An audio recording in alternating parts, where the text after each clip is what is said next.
She was sent as a joke to the ranch, but Silent Cowboy put his coat on her shoulders and... The first time Emily stepped off the bus and onto the dusty stretch of Wyoming land, she knew someone was laughing behind her back. Her city boots sank into the dirt, her silk blouse clung to her skin, and the cold wind bit through the thin fabric. This wasn't just a mistake, it was a setup.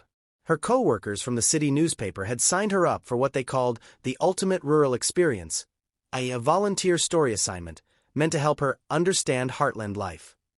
But Emily knew it was a prank. She was the quiet one in the office, the girl who wore heels to work and drank oat milk lattes.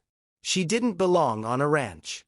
The bus rumbled away, leaving behind a long trail of dust, and Emily stood alone, suitcase in hand, facing a horizon that stretched forever. A white farmhouse stood in the distance, framed by the golden glow of sunset and endless fields. And then she saw him. A tall man in a wide-brimmed hat leaned against the fence, his arms folded, watching her. His shirt was dusty, sleeves rolled up, muscles taut from years of hard work. His face was half-shadowed, but even from afar she could see the stillness in him, the kind of calm that came from silence and solitude. He didn't move when she approached, not even when she tripped over a rock and barely caught her balance. "Hi," she said, brushing the dirt off her pants. "I'm Emily. I was sent here for, a work exchange program." He nodded once, then turned without a word, motioning for her to follow. The farmhouse smelled like pine and soap. Everything was spotless, from the neatly stacked firewood to the iron pans that gleamed above the stove. The man still hadn't spoken. He pointed to a small note pinned on the wall. It read, "Welcome. Name's Jack. You'll stay in the East Room. Work starts at dawn." She blinked at the message, then looked at him. "You don't talk much, do you?" He tilted his head slightly, then walked out to the porch, leaving her alone with her suitcase and confusion. Emily sighed. Great. Amute cowboy. Just perfect. That night, she barely slept. They windowed outside, and the wood creaked like something alive. The city girl inside her screamed for noise, for lights, for traffic, anything but this haunting quiet. At dawn, a soft knock came at her door. She opened it to find a folded note under a steaming mug of coffee. Chores start in the barn. Wear boots. By the time she reached the barn, Jack was already there, saddling a horse. His movements were precise, deliberate. He didn't rush or waste energy. Emily picked up a bucket, unsure what to do. "So you're not gonna talk to me at all?" she asked. He didn't answer, but his eyes flicked toward the stalls, then to the bucket, as if to say, "Start cleaning." She rolled her eyes but obeyed. 4 hours, she shoveled hay, fed chickens, and stumbled through every task. Jack worked beside her silently, occasionally stepping in when she made a mess of things. By noon, she was covered in dirt and blisters. But strangely, she wasn't angry anymore. There was something peaceful about his silence, like the whole world had slowed down. When the sun dipped low, she sat outside on the fence, staring at the sky painted in pinks and gold. Jack came out of the barn, wiping his hands on a rag. "You know," she said softly, "you don't have to ignore me. I'm not here to cause trouble." He glanced at her, studying her face, then, finally, spoke. "Didn't say you were." His voice was deep, rough, like gravel rolling underfoot. Emily froze. "You can talk." He gave a faint smile. "When there's something worth saying." Trattino trattino. Days turned into weeks. The work was hard, but Emily began to find a rhythm. She learned how to milk the cows without getting kicked, how to cook biscuits that didn't burn, and how to wake up before the sun. And slowly, she learned about Jack. He had lived on the ranch his whole life. It had belonged to his father, who passed away years ago. The nearest town was 30 miles away. Jack had no siblings, no family left. Just the land, the animals, and silence. He didn't like talking about the past.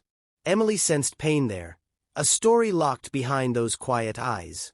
One night, after a thunderstorm knocked out the power, they sat together by the fire. The wind rattled the windows, and Emily shivered, wrapping her arms around herself. Without a word, Jack stood, took off his coat, and placed it gently around her shoulders. The warmth of the fabric, still carrying his scent, pine, smoke, and rain, made her heart stutter. "Thank you," she whispered. He just nodded, staring into the fire. For the first time, she noticed how the flames reflected in his eyes. Bright, alive, and lonely. Something inside her shifted. She realized this wasn't just some joke or punishment. Maybe fate had brought her here. The next morning, she woke up early, determined to prove she could belong. She made breakfast, fed the horses, and even mended a broken fence. When Jack came out, surprise flickered across his face. "Didn't think you'd last a week," he said. She smiled. "Guess I like proving people wrong." He chuckled, a low, rare sound that made her heart race. From that day on, something changed between them. They worked side by side, sometimes in silence, sometimes with quiet laughter. Emily began to understand the beauty of stillness, the way the land breathed and spoke without words. At night, she would find him on the porch, looking at the stars. "Don't you ever get lonely out here?" she asked one evening. He shrugged. "Used to it. But maybe not so much lately." She looked away quickly, pretending she didn't understand what he meant. But she did. Trattino trattino. One afternoon, a truck from town arrived. It was the mail delivery, and inside was a letter addressed to Emily from her co-workers. She opened it on the porch, her hands trembling. It was filled with laughing emojis, photos of her first day on the ranch, and a note that said, "Can't believe you actually went. Did the cowboy fall in love with you yet?" Her chest tightened. She felt sick. Jack came around the corner just as she crushed the letter in her fist. He noticed her face. "Something wrong?" She forced a smile. "No. Just city stuff." But later that night, guilt ate at her. She hadn't told him the truth, that she hadn't come willingly, that this had started as a cruel joke. The next day, she couldn't meet his eyes. "Everything felt heavy. Wrong." Finally, she blurted out, "Jack, I need to tell you something." He paused from chopping wood, waiting. "I didn't come here because I wanted to. My co-workers sent me as a joke. I thought this whole thing was ridiculous." She swallowed hard. "But I was wrong. You were right about this place. About silence. It's beautiful." He stared at her for a long moment. Then he said quietly, "So, at first, you were laughing at me?" Tears stung her eyes. "No. I swear I wasn't. I didn't understand. But now," she took a step closer, "now I don't want to leave." Jack dropped the axe, his expression unreadable. For a moment, she thought he'd walk away. Instead, he sighed and rubbed the back of his neck. "Guess I've been laughed at before," he said softly. "Didn't think it'd bother me anymore." "I'm sorry," she whispered. "Truly." He looked up at her then, eyes softer than she'd ever seen. "Reckon you can make it up to me by staying for the harvest." Her heart lifted. "You mean that?" He smiled faintly. "Could use the help. And the company." The harvest came, golden and full.